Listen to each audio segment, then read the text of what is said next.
बिस्मिल्लाहिर्रहमानिर्रहीम। शुरू करता हूँ अल्लाह ताला के नाम के साथ जो बड़ा मेहरबान निहायत रहम करने वाला है। अस्सलामु अलैकुम वरहमतुल्लाहि वबरकातुहू।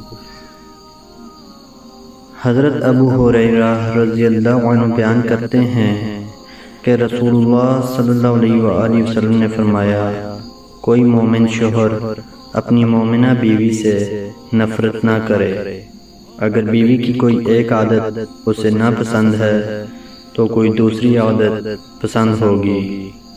रसूलुल्लाह सल्लल्लाहु अलैहि वसल्लम ने फरमाया, अल्लाह के यहाँ महबूब तरीन लोग वो हैं जो लोगों को फ़ायदा पहुँचाते हैं, और अल्लाह के यहाँ महबूब तरीन अमाल ये हैं,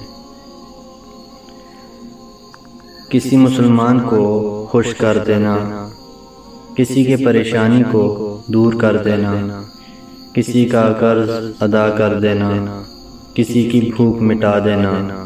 प्यारे दोस्तों, वीडियो अगर अच्छी लगी है तो लाइक ज़रूर कीजिएगा, और अगर आप चैनल पर पहली दफ़ा आए हैं तो चैनल को भी सब्सक्राइब कर दें। अल्लाह ताला आपको हमेशा खुश और सलामत रखे। जज़ाकुमुल्लाहु खैर। वस्सलामु अलैकुम वरहमतुल्लाहि वबरकातुहू।